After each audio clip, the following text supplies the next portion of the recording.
Olá pessoal, meu nome é Thiago Carminati, participo do projeto Residência Pedagógica no IENG sobre a supervisão do professor Ronaldo Campos. E o Enem em Pílulas de hoje falaremos de Brasil República, com o tema de Revolta da Chibata. Caso queira responder a questão antes da revisão, pause o vídeo e retorne para saber se acertou e o que mais podemos aprender sobre esta pergunta. A questão nos dá um texto para introduzir o assunto, em que podemos ler: os seus líderes terminaram presos e assassinados. A marujada rebelde foi inteiramente expulsa da esquadra. Num sentido histórico, porém, eles foram vitoriosos. A chibata e outros castigos físicos infamantes nunca mais foram oficialmente utilizados, e a partir de então, os marinheiros, agora respeitados, teriam suas condições de vida melhoradas significativamente. Sem dúvida, fizeram avançar a história. Logo abaixo, podemos ler a pergunta que diz: a eclosão desse conflito foi resultado da tensão acumulada na Marinha Brasileira pelo... Mas antes, vamos entender um pouco do contexto. A Grande Revolta de Marinheiros, que ocorreu em 22 de novembro de 1910, ficou conhecida pelo nome de Revolta da Chibata, em que mais de 2.000 marinheiros, em sua maioria negros, tomaram posse de 4 navios de guerra da Marinha, entre eles os couraçados Minas Gerais e São Paulo, 2 dreadnoughts, a classe de navio mais moderna e poderosa da época.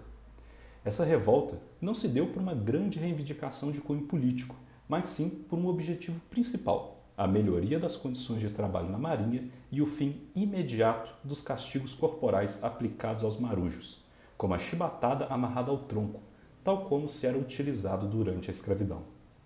Pressões para que a chibatada fosse abolida já eram recorrentes da Marinha, em que 90% dos marujos eram negros, porém ocupando os postos mais subalternos e de trabalho pesado nos navios, precisando muitas vezes acumular funções, dado ao número inferior de marinheiros frente ao que se era necessário. Ao mesmo tempo, o oficialato da Marinha, grupo responsável pelo comando dos navios, era inteiramente branca, com o governo e o oficialato ignorando os pedidos para se abolir a chibata e após a sentença de brutais 250 chibatadas a um dos marujos, se inicia a revolta. Seu líder foi o marinheiro João Cândido, apelidado pelos jornais contrários ao motim de Almirante Negro, uma forma de ridicularizar sua liderança ao ironizar a impossibilidade de alguém negro ser um almirante, demonstrando a mentalidade racista na época. Já os jornais simpáticos à revolta acabaram adotando o termo, rejeitando sua sátira e homenageando João Cândido como grande líder e homem capaz de comandar os encouraçados Minas Gerais, mesmo sem ter passado pela escola naval. Por fim, o governo aceitou as demandas dos marinheiros, declarando o fim dos castigos corporais e anistiando todos os amotinados, pondo fim à revolta. Mas como vimos no texto, os marinheiros foram presos. Mas então, o que aconteceu depois? Pois bem, dias após o fim da revolta, o marechal Hermes da Fonseca baixou uma norma autorizando a Marinha a demitir todos os marujos tidos como insubordinados, como forma de punir os revoltosos. Será assim que, em 9 de dezembro, outra revolta de marinheiros ocorrerá, a da Ilha das Cobras, dessa vez fortemente reprimida e usada pelo governo como desculpa para caçar os marinheiros que participaram da revolta da chibata. João Cândido e tantos outros foram presos, mas alguns também foram fuzilados nos navios ou morreram nas prisões da Marinha. Por fim, João Cândido será liberto em 1912, porém expulso da Marinha Brasileira.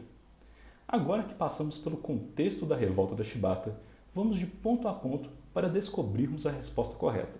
Lembrando que a pergunta diz: a eclosão desse conflito foi resultado da tensão acumulada na Marinha do Brasil pelo...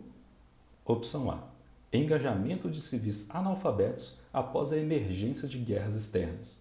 Como já comentamos na contextualização, a revolta da chibata foi um movimento protagonizado por militares e não civis. Além disso, a revolta ocorreu em 1910, anterior à Primeira Guerra, não fazendo sentido a afirmação de guerras externas nessa resposta.